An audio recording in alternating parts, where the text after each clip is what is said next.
তাদেরকে অনুসরণ করছি, তারা তো সাধারণ মানুষ নয়। আমরা যে সমস্ত ইমামদেরকে অনুসরণ করছি তারা কি সাধারণ মানুষ?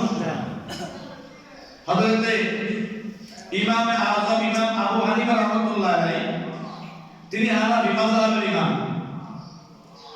আল্লাহর হাবিব নববী জবানে বলেছেন, তিনটা সময়ের মানুষ তারা কি স্বর্ণযুগের মানুষ, তাদের মধ্যে কোনো ত্রুটি বিচ্যুতি থাকবে না।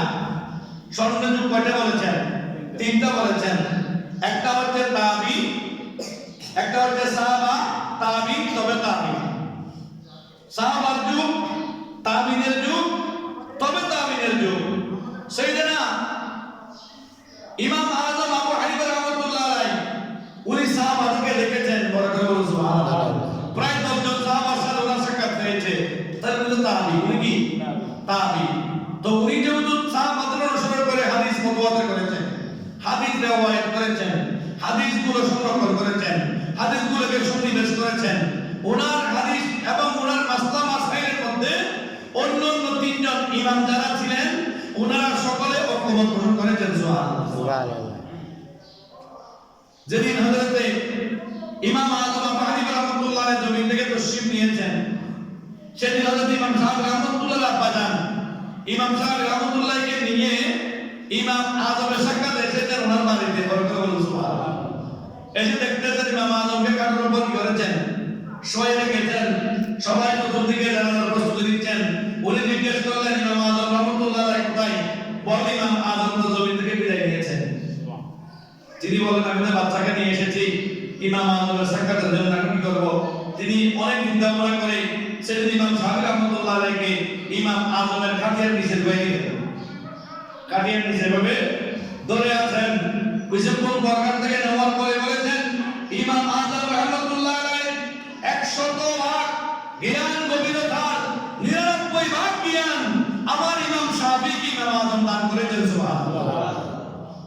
মৃত্যুর পরেও তিনিরা দান করতে পারেন কিনা? পারেন। বিশ্বাস এটা রাখতে হবে। ওলি আল্লাহ দরবারে মানুষ যায় আল্লাহকে পাওয়ার জন্য। আপনি ডাক্তারের কাছে গেলে আল্লাহকে পাবেন না। এমন ব্যক্তির কাছে আপনাকে গমন করতে হবে যেই ব্যক্তির দিকে তাকাইলে আপনার অন্তরটা আল্লাহ এবং আল্লাহ রাসূলের প্রেমে হয়ে কম্পিত হয়ে যাবে। বড় করে বলুন সুবহানাল্লাহ। হযরত হুজুর কেবলা সৈয়দ মুহাম্মদ তৈয়ব কেবলা কামাল রাহমাতুল্লাহ আলাইহি, বর্তমান হুজুর সৈয়দ মুহাম্মদ কাসিম মাদাজিলুল্লাহ আলাইহির ব্যাপারে একজন ছেলে, ওনার বক্তিপতির সাথে অনেক ঝগড়া। ওনার কাছে ওরা কি পাও? ওনার কাছে কিছুই নাই। উনি পাকিস্তান থেকে আসেন বাংলাদেশে, টাকা টুকা পরে বিগপেস করে আবার পাকিস্তান নিয়ে যান। ওনার কাছে আপনারা কেন যান? তখন বক্তিপতি অনেক বুঝাইছেন শালাকে। এখন অনেক বুঝানোর পরে শেষ পর্যন্ত শালাকে নিয়ে হুজুরকে দরবারে চলো বাইরে করতে হবে না, শুধু দেখে আসবে। তোমাকে আমি দেখাবো, তুমি দেখার পর যদি মন চায় বাইরে হবে, না হলে বাইরে করার দরকার নেই, শুধু দেখতে যাবো তুমি। আলমগীর খানকে দরবারের সামনে নিয়ে গেলেন। হুজুর কেবলা বের হবে। অপেক্ষায় যখন হুজুর কেবলা যখন দরজা খুলে যখন বের হচ্ছেন, হুজুর কেবলা কদম সামনে রাখলেন। কদম রাখার সাথে সাথে হুজুর কেবলা নজর করলো ছেলেটার উপর। এমন ভাবে তাকিয়ে আছেন, ছেলেটা কিছুক্ষণ দাঁড়িয়ে থাকার পরে হাউ মাউ করে কান্নাকাটি করতে করতে হুজুর কেবলা কদমের মধ্যে পড়ে গেল। বললেন, আসলে তো আপনারা কি জন্য পাগল হয়েছেন? আমি আজকে সেই পাগলের করার নিয়ামতটা আমি নিজ চোখে আমি উপলব্ধি করেছি, দেখেছি। আসলে তিনি হক্কানি আওলাদের রাসূল, আল্লাহর ওলি। বড় করে বলুন সুবহানাল্লাহ। ওলি আল্লাহর দরবারে আপনি যান, আপনি আগে গিয়ে দেখেন ভালো লাগে না, দেখেন আগে বাইরে হওয়ার কথা পরে, আশেক হওয়ার কথা পরে, আগে আপনি গিয়ে দরবারে যান। সেখানে গিয়ে ওলি আল্লাহর সন্নিকটে বসেন, ওনাকে দেখেন, কথাবার্তা শুনেন, ওনার আচরণ দেখেন, ওনার কাছে কোনো সুন্নতের অভাব আছে কিনা, ওনার কাছে ফরজের অভাব আছে কিনা, ওনার কাছে হক হালালের অভাব আছে কিনা। এটা আপনি একবার যান, একবার আসেন, একবার যান, একবার আসেন। আপনি যখন যাবেন আসবেন দেখবেন আপনার ভিতরে ওলি আল্লাহর যে তাসিরটা সেটা আস্তে আস্তে এসে যাবে। কেন? উনি তো অসামাজিক কার্যকলাপে লিপ্ত নাই। উনি দ্বীনি খেদমতের মধ্যে রয়েছেন, বড় করে বলেন সুবহানাল্লাহ। আমরা ওলি আল্লাহর দরবারে যাই আল্লাহকে পাওয়ার জন্য।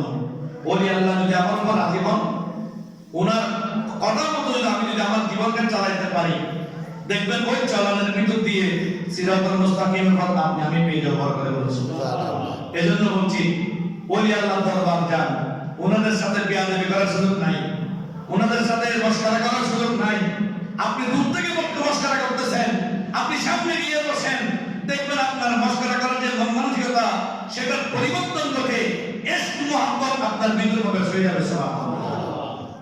সালাতুন ইয়া রাসূলুল্লাহ আলাইকুম সালামুন ইয়া হাবিবাল্লাহ। ওয়া আন উমর ইবনে খাত্তাব রাদিয়াল্লাহু তাআলা قال دخلت على النبي صلى الله عليه وسلم فوجدته يبكي فقلت له ما يبكيك فقال جاءني جبريل عليه الصلاه والسلام وقال يا محمد صلى الله عليه وسلم ان الله يقرأك السلام ويقول لك له ويقول لك انه يستحي ان يعذب رجلا فقد شاب بالاسلام فكيف لا يستحي من شاب بالاسلام بركه سبحان الله। সেদিন ওমর রাদিয়াল্লাহু তাআলা নবী করিম সাল্লাল্লাহু আলাইহি ওয়াসাল্লাম দরবারে প্রবেশ করলেন, বলে ইয়া রাসূলুল্লাহ দেখতে পেলেন আমার রাসূলের চোখ দিয়ে কি পড়তেছে, পানি পড়তেছে। রাসূল সাল্লাল্লাহু আলাইহি ওয়াসাল্লাম কান্নাকাটি করতেছেন। জিজ্ঞেস করলেন ইয়া রাসূলুল্লাহ মা ইউবকি, আপনি কেন কান্না করতেছেন?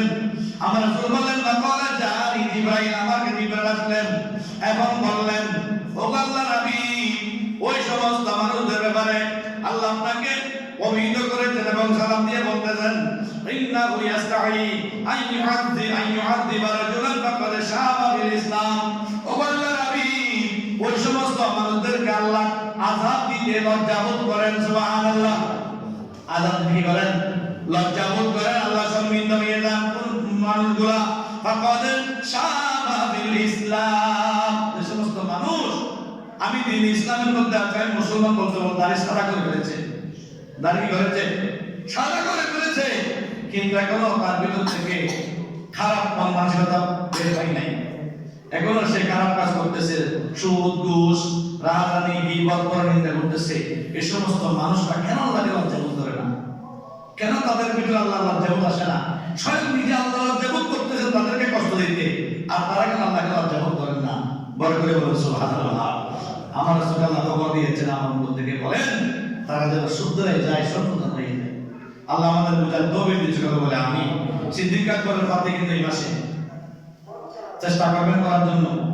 মসজিদ ওয়ারি হোক, মাদ্রাসা ওয়ারি হোক, সামাজিক ওয়ারি হোক, দোকানে হোক, মাঠে ময়দানে হোক, সিদ্দিক আকবর রাদিয়াল্লাহু তাআলার উপর কি করতে হবে? আমাদের অফার পালন করতে হবে, ফাতিহা পড়তে হবে।